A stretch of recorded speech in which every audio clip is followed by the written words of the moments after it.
आप देख रहे हैं न्यूज नेशन। मैं हूं आपके साथ नैना यादव। कोरोना का कहर दिन ब दिन बढ़ रहा है। दिन ब दिन अलग अलग लोग इसकी चपेट में आ रखे हैं और एक बड़ी खबर बताते चले, बॉलीवुड एक्टर अक्षय कुमार भी कोरोना संक्रमित हो गए हैं। जी हां, कोरोना पॉजिटिव हो गए अक्षय कुमार और ये जानकारी खुद अक्षय ने ट्वीट करके दी है। अक्षय ने ट्वीट कर लिखा है कि वो होम क्वारंटीन है। अक्षय ने लिखा है कि वो अपनी सेहत का पूरा ख्याल भी रख रहे हैं। आप सोचिए, ये बड़ी हस्तियां जो इतनी तमाम तरह के प्रिकॉशंस बरतती हैं, वो भी अगर कोरोना संक्रमित है तो कोरोना का खतरा किस तरह से बढ़ रहा है आप ये समझिए।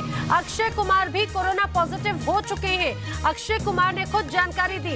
इसके पहले और कौन कौन से ऐसी बड़ी हस्ती हैं, सितारे हैं जो कोरोना संक्रमित हुए? सचिन तेंदुलकर, क्रिकेटर, वरिष्ठ क्रिकेटर सचिन तेंदुलकर भी कोरोना की चपेट में आए। अमिताभ बच्चन भी कोरोना संक्रमित हो चुके हैं। अभिषेक बच्चन को भी कोरोना हो चुका है। इसके अलावा अर्जुन कपूर भी इस वायरस में शामिल हैं। अर्जुन कपूर के अलावा रणबीर कपूर भी कोरोना पॉजिटिव हो चुके हैं। वरुण धवन को कोरोना हो चुका है।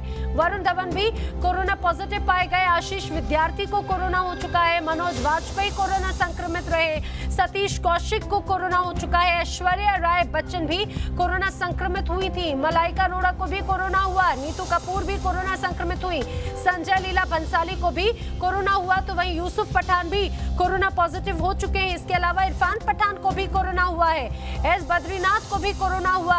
अक्षय कुमार ने तो खुद जानकारी दी है कि वो पॉजिटिव हुए हैं और वो खुद क्वारंटीन है, ध्यान रख रहे हैं। इसके अलावा आपको यह बता दें, आलिया भट्ट भी कोरोना संक्रमित हो चुकी हैं। लगातार मामले बढ़ रहे हैं। सवाल यही कि आखिर लगातार बढ़ते मामलों से बचाव क्या? मेरे साथ में तमाम खास मेहमान मौजूद हैं और मैं उनका रुख करूंगी। मेरे साथ में डॉक्टर की टीम पूरी मौजूद है। डॉक्टर मनोज कुमार भी मेरे साथ में मौजूद है। डॉक्टर मनोज, जिस तरह से हम वैक्सीन की बात कर रहे थे कि अब जो वैक्सीन है वो लोग उससे डरे नहीं बल्कि वैक्सीन लगवाएं, आगे होकर वैक्सीन लगवाएं।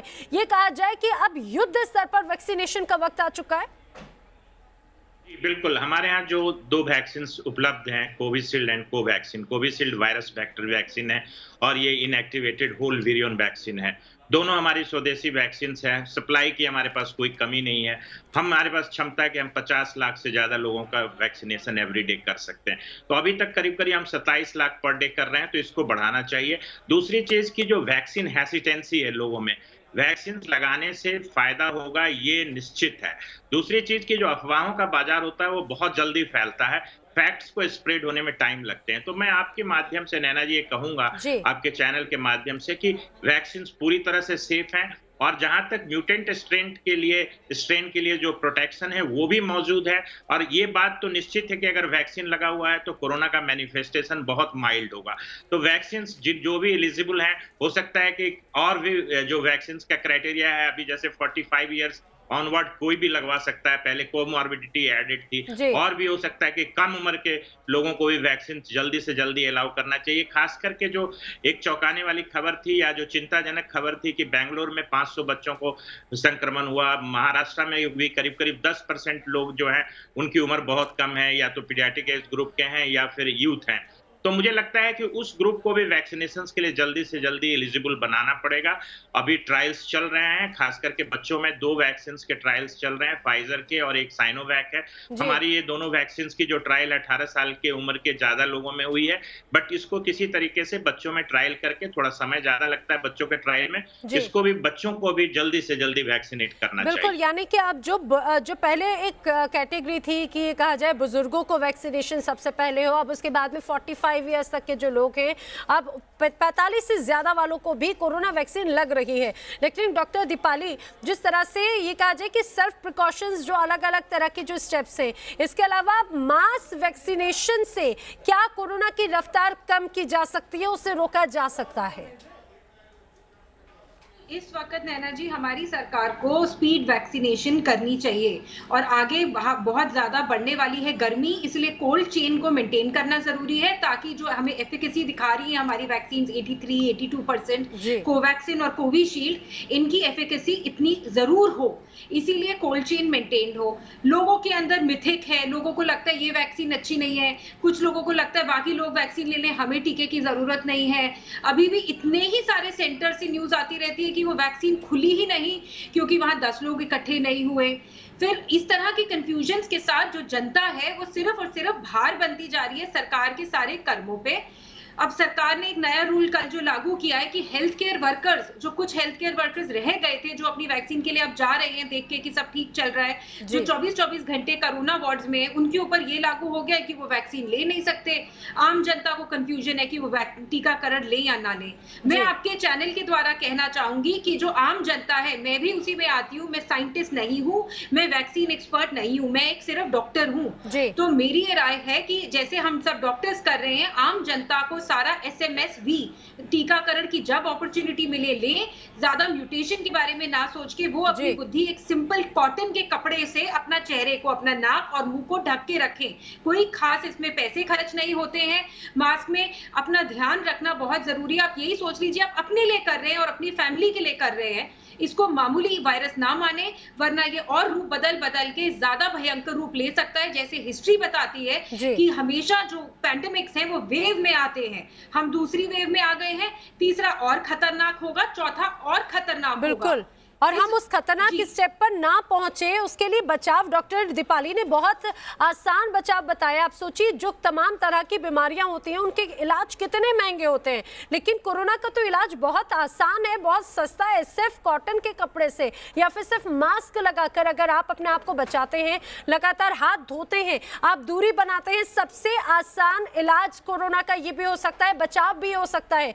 क्यों आप इस चीज को लेकर घबरा रहे हैं? डॉक्टर एम वली, वैक्सीनेशन की जब बात होती है तो वैक्सीनेशन, क्या ये कहा जाए कि अब सभी उम्र के लोगों का वैक्सीनेशन शुरू हो जाना चाहिए? क्योंकि पहले हम देख रहे थे कि जो डायबिटिक हैं या फिर जो बुजुर्ग हैं उनको ज्यादा खतरा था, लेकिन अब पिछले आंकड़ों को अगर हम देखें तो इसमें यूथ फोकस भी काफी ज्यादा रहा, यूथ काफी ज्यादा कोरोना संक्रमित पाए गए। तो अब सभी उम्र के लोगों का वैक्सीनेशन का वक्त आ चुका है। हाँ, वैक्सीनेशन में हमें ढिलाई और देरी नहीं करनी है। अभी तो जो वैक्सीन अवेलेबल है उसका ऑप्टिमल यूटिलाइजेशन करना है, हमको आगे आना है, अपने घर के बुजुर्गों को, खुद को, सबको लगवाना है। किशोरों पर भी ट्रायल अमेरिका में हो रहा है, उसके रिजल्ट बहुत जल्दी आने वाले हैं और इसके बाद नेजल और ओरल वैक्सीन भी आने वाला है। तो vaccine is on the way. But इस समय के जो हम बार बार बता रहे थे, हमारा जो वैक्सीन है, अवेलेबल वैक्सीन है, जैसे सबने अभी बताया, बहुत सेफ है, किसी भी उम्र के आदमी को दिया जा सकता है। लेकिन अभी हमारी जो देश के जो हेल्थ मिनिस्ट्री और जो डायरेक्टरेट जनरल हेल्थ सर्विसेज ने जो परमिशन दी है 45 एबव, और हो सकता है आज की मीटिंग में शायद प्रधानमंत्री जी कुछ और नई चीज लेके आए हमारे लिए, हम उसका इंतजार कर रहे हैं। तो इसके बाद वैक्सीनेशन जो है इट शुड बी यूनिवर्सल, और वैक्सीनेशन से कोई हार्म नहीं है। यूके वगैरह में मुझे इत्तला है कि जो बच्चों पे दिया गया है वो सेफ रहा है। तो लेकिन अभी जिन लोगों को वैक्सीनेशन अवेलेबल है वो तो ले ले, इसके भ्रम से निकल के वो ले ले, और 2 डोज लेने के बाद 2 महीने के बाद इम्यूनिटी डेवलप होती है। तो आज अगर हम वैक्सीनेशन लेंगे तो जो ये स्पार्ट आ रहा है उसका इलाज नहीं है। आज का इलाज तो ये है, ये भी मेरा बहुत अपना अहम सवाल है, ये भी बहुत अहम सवाल है कि जब आप वैक्सीन लेते हैं तो उसमें काफी लंबा वक्त एक ये लग रहा है कि इम्यूनिटी वो बढ़ती है तब तक, लेकिन शायद कोरोना का संक्रमण बढ़ जाता है। डॉक्टर गुप्ता, लेकिन चूंकि आप चाइल्ड स्पेशलिस्ट भी हैं, ये सवाल मैं आपसे भी पूछना चाहूंगी कि सभी उम्र के लोगों के लिए वैक्सीनेशन तो जरूरी है, चूंकि आप चाइल्ड स्पेशलिस्ट भी हैं, आप मुझे जरा ये भी समझाइए कि बच्चों के लिए कितना जरूरी है? बुजुर्गों के साथ साथ बच्चों की भी इम्यूनिटी पर काफी इफेक्ट पड़ सकता है, तो वैक्सीनेशन बच्चों के लिए कितनी कारगर होगी सभी उम्र के लोगों के साथ साथ? देखिए, अभी जो वैक्सीन हमारे यहाँ 2 बनी है, या फाइजर मॉडर्ना है, जो सारी की सारी वैक्सीन का ट्रायल अभी 18 साल से ऊपर खाली एडल्ट्स में हुआ है। तो अभी अनलेस कि बच्चों में भी इसका ट्रायल हो, safety is very very important.